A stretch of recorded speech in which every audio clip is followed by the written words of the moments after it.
Bem, estamos de volta com o Argumento. Agora vamos conversar com o advogado João Ribeiro, ele é titular da Amazon Service, que é a empresa que faz o receptivo de navios de cruzeiros em Belém e Santarém. Boa noite, João. Prazer tê-lo aqui. Muito obrigado por ter vindo. Você sabe que a gente, quando vê um navio parado aí na frente, isso dá um ânimo muito grande, pô. Tem gente interessada em ver aqui, a gente sempre fica reclamando, né?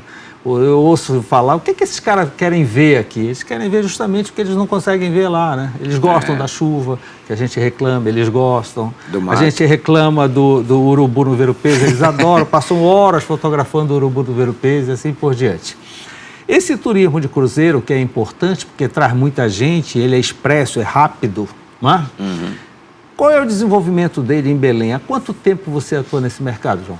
Olha, eu atuo desde 1985, né? São 33 anos que eu trabalho com turismo receptivo. Logo que eu comecei a trabalhar numa empresa de turismo, a gente até tentou, assim, desenvolver atividades em outros setores de uma agência, mas não deu. Eu tive muito contato com receptivo e gostei. E já há 33 anos eu trato diretamente com turismo receptivo, incluindo o turismo de navios, né? O receptivo para navios que chegam aqui. E me parece que a Amazônia sempre é um grande atrativo, né? Ah, sempre é. Essa temporada mesmo que nós estamos agora atravessando, a temporada inicia em novembro e vai até maio. Já foi em outubro, de outubro a maio. Agora está novembro. E essa temporada agora já foi de dezembro, né? Não tivemos navios nem em outubro. Mas por quê? Falta de público? Não, público não, é falta de estrutura, né, Mauro? Então tem alguns navios que já estão tirando mesmo Belém do mapa da rota infelizmente, da rota de visitas. O que seria a estrutura ideal para que a gente pudesse desenvolver esse mercado? Olha, começa por um porto. Você vê que quando o navio chega em Belém, por questões técnicas, ou ele entra aqui em Belém ou não. O porto de Belém é assoreado e não tem calado para o navio chegar até o porto, é isso? É, pelo menos é o que chega até nós operadores, que o porto de Belém assoreou. Porque ainda na década de 80 e 90 nós atendíamos navios de 600, 700 pessoas na Companhia das Docas. Hoje a gente não consegue. Então é um problema mais ou menos recente. Ou os navios que cresceram mais, que aumentaram o calado. Pode ser as duas coisas. Eu acredito, eu tenho um pouco de dúvida, porque os navios antigos, eles tinham um calado bastante profundo para evitar que ele joga, né? E eles conseguiam entrar. Os navios modernos, eles não têm um calado tão profundo, eles têm os estabilizadores. Então, eu acredito que de calado não aumentou, diminuiu foi a nossa capacidade e condição de receber esses navios no Porto de Belém. Então, vamos ver como é que funciona, por exemplo, nós temos um outro porto que é muito demandado, que é Santarém, até porque fica no meio do caminho entre Belém e Manaus, na verdade. Lá, o navio encosta no porto. Encosta. Tudo é mais fácil? Tem mais navio? Tem. Eu acho que, se a gente for contabilizar, tem o triplo de chegadas que tem Belém. Então, significa que Manaus está atraindo muito? Muito.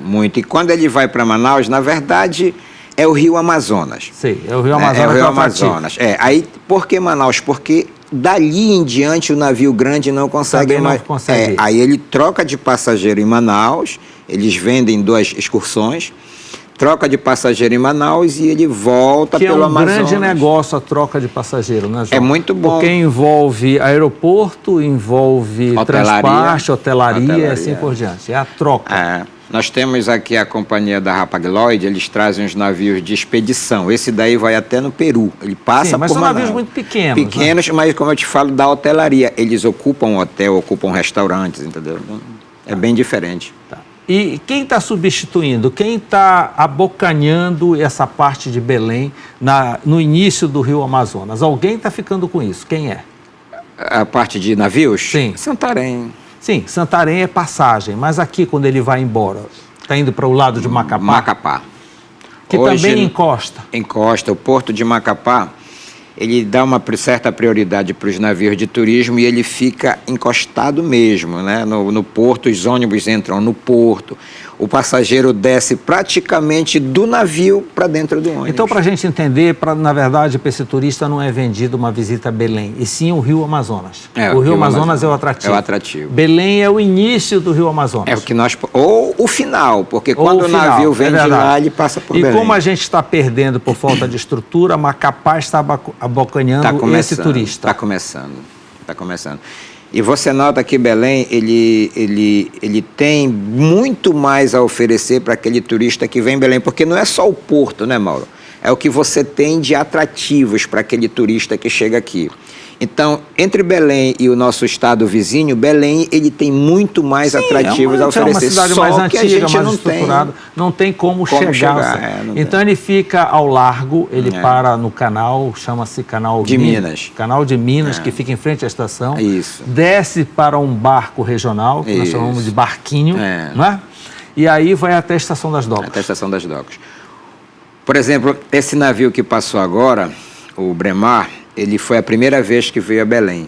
A primeira vez. É da Fred Olsen, uma empresa inglesa. Então, eu conversei com eles em Santarém, que eu atendo eles em Santarém também. E eles notaram assim, poxa, foi o único porto na Amazônia, João, que a gente não conseguiu encostar. E realmente é um transtorno, porque o navio não tem aquela estrutura de encostar um barco do lado dele para o turista descer com uma certa comodidade. Então, fica batendo ali, aí ele desce... Aí vem a pergunta que não quer calar. Já aconteceu algum acidente? Alguém já Graças a Deus, não. Porque ali no Canal de Minas corre muito, joga muito. E graças a Deus, até hoje, a gente tem lutado, né, para que não aconteça esse tipo de problema. João, quando o navio ainda é um pouquinho maior, cerca de 1000 passageiros, assim por diante, eles não conseguem nem passar de Coraci. Tem que ficar lá em frente ao trapiche de Coraci. E o transbordo é feito pelo trapiche de Coraci. Deve ser um outro problema, né? Um trapiche de 70 anos, com outra função. O problema é sério, porque primeiro que o trapiche ele é muito pequeno. E ele serve à comunidade, serve às cooperativas ali, tudo. Né? É um grande fluxo para Cotijuba e para as ilhas em volta. E quando aquele barco que faz a linha de Cotijuba encosta, ele toma todo o trapiche. Aí a gente tem que explicar para o navio que o transbordo do navio para o trapiche vai ser por dentro daquele barco da linha. Até explicar isso daí, eles entenderem que isso é normal, que é a região amazônica, mas já poderia ser bem melhor, né, Mauro? Pelo tempo que nós recebemos navio aqui. Agora, não é só o transtorno que a gente enfrenta, é um desafio. E aí, outro detalhe, essas companhias donas desses navios que vieram aqui enfrentar essa situação, elas lhe comunicam que não voltam mais por esse motivo? Eles não comunicam diretamente que é esse motivo, mas eles colocam logo assim, pelas dificuldades. Aí, né? E tiram Belém. Eu posso já te adiantar, por exemplo, o navio da Cruz Marítima, ele encostou uma vez em Coraci e cortou. Hoje ele termina o Amazonas, começa e termina por Macapá. Aí, como a gente trabalha, a gente viaja para Macapá com os agentes de lá para dar um bom atendimento para esses navios lá também. Mas, infelizmente, né, poderia continuar vindo para Belém, mas não tem estrutura. E o que significa quando eles descem? Por que eles só passam 6 horas na cidade? Isso é uma regra mundial, né? É uma regra mundial. Às vezes as pessoas perguntam, poderia ter para passar mais tempo, mas isso não é só Belém que o navio passa. Às vezes até 10 horas, 12 horas. Isso você nota que em todas as cidades, com exceção daquela cidade onde ele troca de passageiro. Então ele precisa parar. No caso de Manaus, ele deve ter um pernoite. O Rio de Janeiro, que ele tem que fazer também troca de passageiros. Aí ele estende o pernoite, né? Por 1 ou 2 pernoites. Esse navio que passou navio agora... parado é prejuízo, é como avião, né? Exatamente. Principalmente para o armador, o dono do navio lá, o pessoal das agências. Eles não estão faturando dentro do navio, que é o que eles têm interesse, né?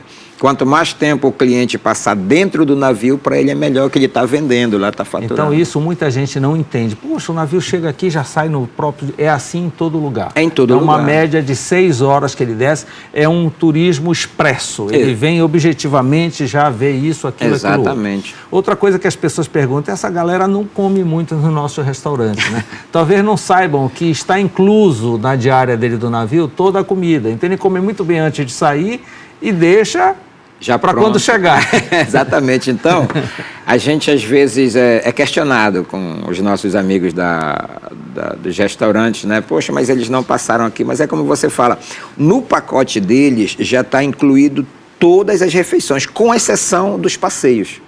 Então, aquilo que eles vêm fazer aqui de passeio é o que eles compram a bordo, mas de refeição já está tudo incluído. O ver-o-peso continua sendo a maior atração? Ah, com certeza. Quando os turistas chegam aqui, eles perguntam logo pelo mercado. O ver-o-peso, o ver-o-peso. Então, por exemplo, os navios que ficam em Coraci, esse navio que chega agora, Dia 20 de fevereiro nós teremos um navio que fica em Coraci. Eles solicitam uma média de 10 ônibus, Mauro, para aquelas pessoas que não compram passeio. Esses 10 ônibus ficam levando e trazendo as pessoas que não compram passeio para visitar o mercado. Vai até o Ver o Peso Vai e até volta. o Ver o Peso, deixa eles lá e volta. Esse ônibus nós chamamos de shuttle service, né? Então eles vão direto pro... E esses aí, eles não voltam para o almoço no navio, a bordo. Eles almoçam ou no mercado ou na estação. Bem, você falou ainda há pouco, vai e deixa no Ver o Peso. Como é que funciona a segurança desses turistas? Eu imagino, chegando um ônibus, assim, 40 turistas com máquinas, com celular, com bolsas de uma vez. E eles 10 se autoprotegem? Como é que funciona? Não, hoje a gente está tendo, eu tenho que ressaltar o trabalho da CIPTUR, né, que é uma área da Polícia Militar. Hoje a gente tem tido assim, um trabalho muito organizado da Polícia Militar e nessas últimas temporadas, pelo menos de navios que a gente atende, que não somos só nós não tivemos nenhuma ocorrência como nas temporadas passadas. Mas a gente vê policial de bicicleta, a pé, viatura, motocicleta, então hoje então realmente... Então não tem ocorrido incidentes com relação à hoje, segurança, não, isso pelo menos já está sanado, não tem... E bem alinhavado, né? Já se sabe onde é mais ou menos as ocorrências, onde é que o pessoal fica, e a Polícia Militar controla. João, ainda existe implicância com relação à Estação das Docas, o fato de não ser alfandegada aquela área? Porque assim... A nossa parte no turismo receptivo é quando o cliente desce para entrar nos ônibus e fazer o passeio. E eles perguntam por que os navios não poderiam ficar na Estação das Docas? Por que não se deixou uma área alfandegada? É que nem aeroporto, Mauro. Eu entendo assim, você poderia alfandegar uma área, fazer o turista descer em uma parte da estação e sair por um portão por dentro da estação. É exigido documentação, é exigido o passaporte e assim por diante, na medida que eles descem na Estação das Docas? Não, hoje não, porque o serviço, como não tem nenhuma estrutura, é feito tudo a bordo. Então as autoridades como Receita e Polícia Federal, a autoridade geralmente que vai vão a bordo para liberar lá. Mas isso tem acontecido e tem funcionado? Tem funcionado, a gente pergunta quando não. Primeiro porque é pouco tempo que eles têm. A gente pergunta, já está autorizado, já está liberado? Não, as autoridades entram cedo, veem todas as papeladas lá e já liberam os passageiros para sair. E o que vocês fazem para pedir que seja alfandegada a região da Estação das Docas, já que há esse desembarque lá dos navios, dos barcos que pegam os passageiros nos navios? Mas olha, Mauro, hoje, assim, para solicitar que no futuro tivéssemos uma área alfandegada, seria combinada com a possibilidade do navio encostar na Estação das Docas. Sim. Porque se nós formos alfandegar, vai dar mais trabalho, porque vai custar mais tempo. O custo de dragagem do Porto de Belém, nós já sabemos que é algo inviável. Seria muito mais viável a construção de um pier, mais ou menos ali próximo de Coraci, para que o navio encostasse. Seria bem melhor. Inclusive, numa das reuniões que nós tivemos na Secretaria de Turismo há uns 3 ou 4 anos, eu cheguei a ver um crocri de um porto. Agora, eu não sei se vai sair o porto em Coraci, se um dia vão realmente começar a fazer. Aí vem aquela pergunta, bem, não é você que trabalha com o calendário dos navios, isso é feito... Não é? Lá na sede, geralmente em Miami ou na Holanda, não é? Na Inglaterra. Na Inglaterra, nós vamos ter um navio com 700 passageiros, você estava me falando, que vai chegar aqui na terça-feira de carnaval. Não vai ter nenhum bloquinho para recebê-los, né?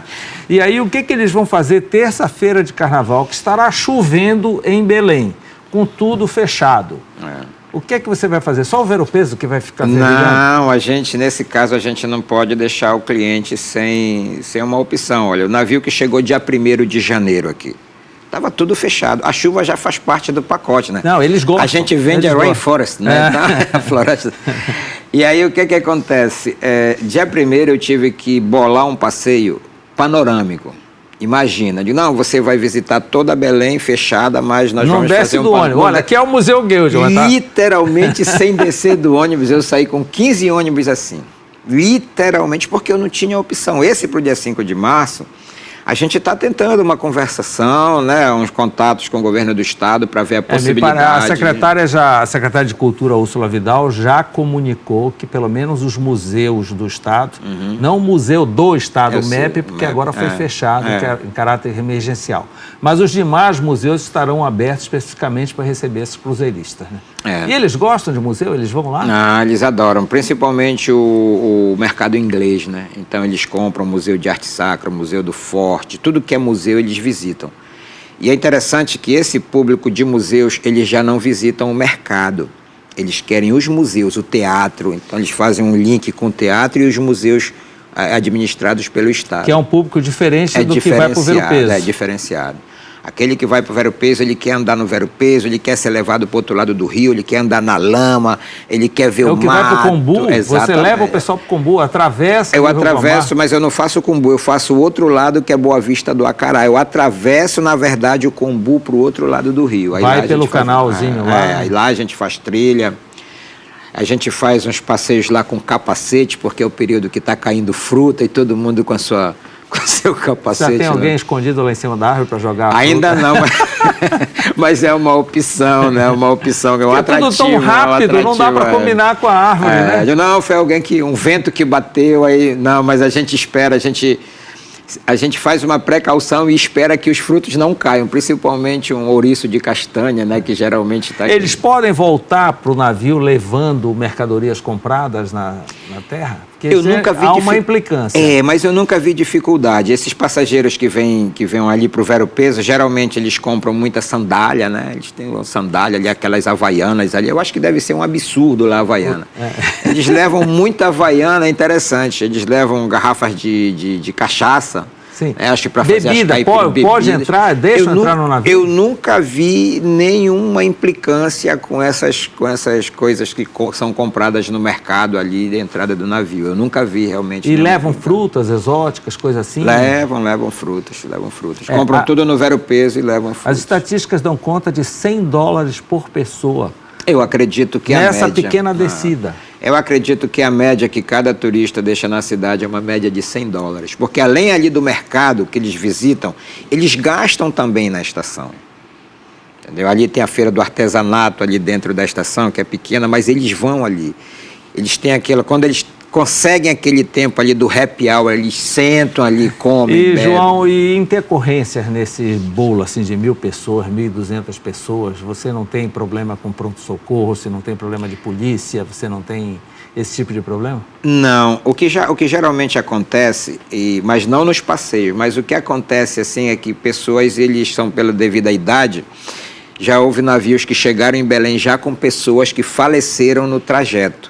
Mas isso já é uma área que já é da gente portuária. No nosso, geralmente o que a gente enfrenta são pessoas idosas quando faz aquele mormaço, né? Que a temperatura muito... Aí eles não aguentam. Aí tem que dar água, tem que sentar. A gente sempre aí você tem uma equipe já de olho nessa galera. Além disso, meus guias sempre levam estojo de primeiros socorros para uma eventual queda, alguma coisa a gente entrega. Porque quando um grupo desce do navio, eles trazem um representante do navio em cada ônibus, do próprio navio. Então, guia do navio. Exatamente. Então, ele se encarrega disso. Mas, mesmo assim, a gente sempre tem, nos meus serviços, eu tenho carros de emergência em alguns pontos. Qualquer coisa que acontecer com um turista nosso, sempre tem alguém para prestar logo primeiro socorro. E no seu socorros. Histórico de tanto tempo aí, não ficou nunca um turista aqui perdido? Ainda o navio foi embora? Porque ainda isso a gente ouve não. falar que acontece muito no Caribe. Né? Não, ainda não, porque... Deve ser um alívio depois que faz a chamada, hein, João? Sempre eu tinha Dás um adeus aliviado. Adeus, mas geralmente quando o navio sai 18, eu procuro fazer com que os últimos ônibus cheguem 1h30 de antecedência no porto. Aí me dá bastante tempo de saber se tem um turista perdido ou não. Eu já tive problema em Coraci, mas não assim de ficar em Coraci, mas de procurar turista que, rapaz... Eu não sei como ele foi parar numa rua, quando eu chego lá, ele estava assim, um casal tomando uma cerveja, um pessoal batendo lá, fazendo um samba. Esse deu trabalho para achar. Aí eu tive que ir com o carro da polícia, ficar procurando, porque tinham visto o casal indo em uma certa direção, mas a gente conseguiu trazer antes do navio sair. Mas até hoje ainda não ficou nenhum turista assim. Então, João, o grande sonho do teu setor é que tenha um pier, tenha um porto específico em que o navio de turismo possa aportar. E Belém possa recuperar o que a geografia já nos trouxe, que é a porta de entrada do Amazonas. Exatamente. Nós já temos tudo, Mauro. A gente já tem o que oferecer, já temos conquistado os clientes porque temos o destino já pronto. A natureza já nos deu tudo. A gente só precisa de um porto e eu nem digo que fosse um porto só para navios de turismo, porque é sazonal. Porque são só 5 meses. Mas que se administrasse esse porto também de outras coisas para que pudesse gerar recursos para o próprio Estado e também os navios. Aí vem uma pergunta, por que não aproveitar aquele porto que existe no Outeiro? Me parece que a logística... É da Sotav, né? O tempo é curto, a logística de sair com passageiro via terrestre do Outeiro até o centro de Belém e voltar, já vai metade do tempo embora. A gente já, há uns 5 anos, a gente foi questionado e a gente foi ver esse porto da Sotav. O maior problema foi esse deslocamento, né? As áreas que a gente percorre até chegar a Belém. E uma preocupação que eu tive é porque geralmente quando o público de Outeiro lá, os moradores querem fazer uma reivindicação, eles fecham a ponte. É verdade. Então me preocupou, porque fechou a ponte. Aí pronto. Vou aproveitar. Os ônibus todos lá. E a gente não quer correr esse risco, não é, negócio? João, muito obrigado pela entrevista, boa sorte, continue nesse trabalho. Com certeza nós teremos novidades nos próximos anos com referência a essa possibilidade do navio voltar a portar. Obrigado, Mauro, pelo convite. Sempre é um prazer fazer parte do teu programa e conte conosco para o que você precisar aí. Tá, obrigado. Muito obrigado. Você que nos acompanhou, obrigado pela sua companhia. Estaremos de volta na próxima segunda-feira, no mesmo horário. Tchau.